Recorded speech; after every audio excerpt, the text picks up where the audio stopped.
नमस्कार साथियों, हमने पिछली वीडियो में चंद्र पर्वत की चर्चा की थी और आज इस वीडियो में एक विशेष पर्वत की चर्चा करेंगे जिसकी चर्चा ज़्यादातर लोग नहीं करते हैं। वह पर्वत है हमारा राहु और केतु। सबसे पहले तो मैं राहु और केतु की स्थिति की बात करूं तो ये हमारे जो सारे ग्रह हैं, यहाँ से एक रेखा खींच दो। उसके अलावा मंगल और चंद्र का क्षेत्र भी छोड़ दो, साथ ही शुक्र का क्षेत्र छोड़ दो। तो ये बीच का जो क्षेत्र बचता है, ये क्षेत्र, ये लगभग राहु और केतु का क्षेत्र है, जिसमें मुख्यतः ऊपर वाला क्षेत्र राहु का, नीचे वाला क्षेत्र केतु का क्षेत्र है। मैं अपने हाथ पर आपको बता देता हूं। जो ये जो क्षेत्र बनेगा इस तरीके से, ये क्षेत्र राहु का, और जो नीचे का कुछ क्षेत्र बचेगा मणिबद्ध तक, यहां तक, ये केतु का। यही बिल्कुल राहु और केतु का क्षेत्र है। ये हमारा चंद्र का क्षेत्र है, ये शुक्र का क्षेत्र है, ये बृहस्पति का क्षेत्र है, ये शनि का क्षेत्र है, ये सूर्य का क्षेत्र है, ये बुध का क्षेत्र है। यहाँ पे उच्च मंगल और ये निम्न मंगल। बीच का जो क्षेत्र बचा, ये राहु का क्षेत्र, ये केतु का क्षेत्र। राहु और केतु के क्षेत्र में कुछ सबसे महत्वपूर्ण बातें हैं। यह क्षेत्र में एक अच्छा ढलान होना चाहिए। ऐसा नहीं होना चाहिए कि यहाँ पे बहुत गड्ढा है और उसका ढलान नहीं है, सीधे यहाँ पे केतु पर्वत खड़ा हो गया है। ऐसा नहीं, एक उत्तम ढलान होना चाहिए। उसके अलावा राहु के क्षेत्र में हथेली के मध्य में एक अच्छा सा गड्ढा होना चाहिए। ऐसा नहीं हथेली बहुत दबी हुई हो, इस तरीके से नहीं, लेकिन हल्का सा झुकाव अंदर की तरफ होना चाहिए। तो वो सबसे शुभ स्थिति है राहु के लिए। और ये हल्का सा, ये मेरा चंद्र पर्वत है, ये आप देख सकते हैं। चंद्र पर्वत थोड़ा सा ज्यादा उठा हुआ है मेरे इसके कंपेयर में, ये शुभ स्थिति है। हमारा चंद्र पर्वत थोड़ा सा ज्यादा उठा होना चाहिए। केतु पर्वत कैसा होगा? केतु जो मैंने बताया था, पर्वत क्या होता है, ऐसी कुछ रेखाएं आकर आप यहाँ मिल जाती हैं। यहाँ पर आप देखेंगे कुछ रेखाएं मिली हुई हैं, जैसे मेरे में ये अलग से दिखाई दे रही हैं। ये हमारा केतु का क्षेत्र है। ऐसी हथेली के मध्य में राहु, ये राहु और केतु के क्षेत्र हो गए।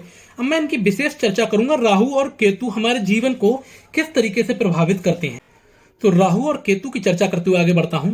जैसा राहु हमारा चरित्र, क्षमता, आत्मविश्वास, व्यवहारवाद, भौतिकता की बात करता है, वहीं केतु मोक्ष, भक्ति, संतोष, आत्मज्ञान, पूर्व ज्ञान की बात करता है। आपने देखा ये एक दूसरे की विपरीत बातें कर रहे हैं, यही इनका संगम है। इसीलिए मैं आपको बार बार कह रहा हूं, इसमें एक अच्छा ढलान होना चाहिए।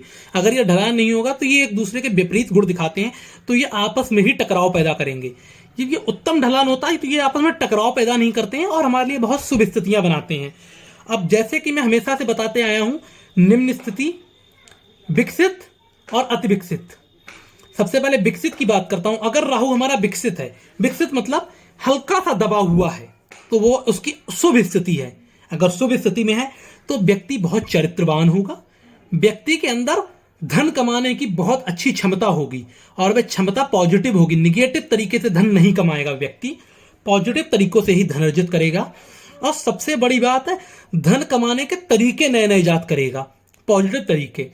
अगर राहु में हल्का सा गड्ढा है तब वह आत्मविश्वासी बहुत होगा, बहुत अच्छा आत्मविश्वास होगा, बहुत अच्छा चरित्र होगा, भौतिकता होगी, लेविश लाइफ थोड़ा जीना चाहेगा, भौतिकवादी रहेगा और व्यवहारवादी भी रहेगा। व्यवहार बहुत अच्छा होगा। लेकिन अगर यहाँ पे बहुत गड्ढा है, इस तरीके की हथेली बन जा रही है, तब क्या होगा? सबसे पहले तो ये तो सब अवगुण हो ही जाएंगे, व्यक्ति कंगाल रहेगा। क्योंकि ज्यादातर हाथों में जहां बहुत गड्ढा होता है तो उनकी जो ये भाग्य रेखा है ये अच्छी नहीं होती है, क्योंकि राहु हमारे धन संग्रह को सबसे ज्यादा महत्व देता है। तो व्यक्ति कंगाल रहेगा जिसके यहाँ पे बहुत गड्ढा होगा, ये उसका सबसे निगेटिव फैक्ट है। उसके अलावा चरित्र भी, उसका कितना भी अच्छा चरित्र हो, चरित्र अच्छे होने की भी चर्चा नहीं होगी, क्षमता उसके अंदर बिल्कुल नहीं होगी, धन एकत्रित करने के मार्ग बिल्कुल नहीं पता कर पाएगा, उसको पता ही नहीं होगा धन कैसे एकत्र करते हैं, भौतिकवादी बिल्कुल नहीं होगा, एकदम ऐसी लाइफ जिएगा सन्यासी की तरह, व्यवहारवादी भी नहीं होगा, किसी तो व्यवहार भी नहीं रखेगा। अगर अति विकसित हो गया है, राहु का क्षेत्र हमारे दूसरे पर्वतों की तुलना में उठ गया है, ये बीच की हथेली में गड्ढा ही नहीं है, तो अति विकसित हो जाएगा। ये स्थिति अच्छी नहीं है, क्योंकि फिर जो राहु के गुण राक्षसी वाले हैं, ऐसे गुण उसमें दिखाई देने लगेंगे। चरित्रहीनता, क्षमता इतनी ज्यादा बढ़ जाएगी कि दूसरों को नुकसान करेगा, आत्मविश्वास ओवर कॉन्फिडेंस में बदल जाएगा, व्यवहारी अच्छा नहीं होगा, इतना ज्यादा भौतिकवाद हो जाएगा, लेविश लाइफ जिएगा और उसके लिए वह निगेटिव तरीके लेगा, पैसा कमाने के लिए कुछ भी करेगा, किसी भी तरीके से उसे पैसा कमाना है, उसे कोई मतलब नहीं। ये तो राहु की मैंने बात कर ली। अब केतु की बात करते हैं। केतु जस्ट इसका अपोजिट है। राहु और केतु एकदम एक दूसरे के विपरीत हैं, इसीलिए मैं बार बार कह रहा हूं यहां पे एक अच्छा स्लोप होना चाहिए ताकि हमारे जीवन में उनके गुण आपस में टकराव में ना आ जाएं। केतु हमारा मोक्ष की बात करता है। केतु हमारे आध्यात्मिक स्वभाव की बात करता है, पूजा और पाठों की बात करता है। इसलिए मोक्ष, भक्ति, संतोष, आत्मज्ञान, पूर्व ज्ञान। पूर्व ज्ञान से यहां मतलब है जो गलतियां करता है उनसे सीखता है, जो उसने अच्छे कर्म किए हैं उनसे भी सीखता है।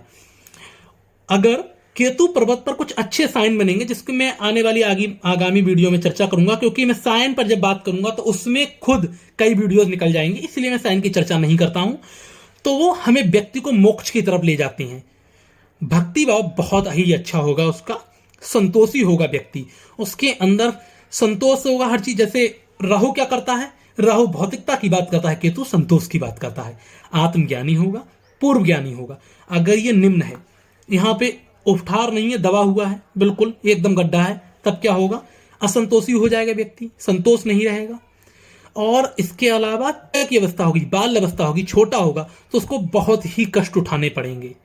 लेकिन उसके अलावा शनि पर्वत अच्छा हो गया है, राहु दबा हुआ है, ये तो दबा हुआ है, तो इससे पता लगता है कि परिश्रम करके बाद में अच्छा जीवन जी सकता है, लेकिन बचपन उसका बहुत ही कठिनाइयों में बीतेगा। अगर केतु बहुत उठ जाए, बहुत ही ज्यादा उठ जाए, इसके ज्यादा तो नेगेटिव परिणाम नहीं है। एक तो ये दिखाई देता है व्यक्ति धनी तो बहुत होगा, लेकिन केतु बहुत उठ गया है, इसके अलावा कोई भी अच्छा चिन्ह, शुभ चिन्ह बृहस्पति पर नहीं है, तो व्यक्ति संन्यास की तरफ चला जाता है।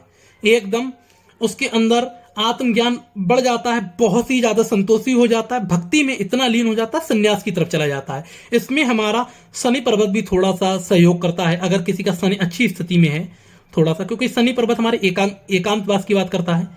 और शुभ चिन्ह अगर आ जाए हमारे इस पे बृहस्पति पे, बृहस्पति हमारा देवताओं के गुरु हैं, तो हमारे शास्त्रों की ज्ञान आ जाता है। और केतु बहुत उड़ जाए तो वो संन्यास की बात करने लगता है। ऐसा व्यक्ति देखा गया है कि वृद्ध जीवन में व्यक्ति सन्यासी हो जाता है, अपना धन धान्य छोड़ देता है।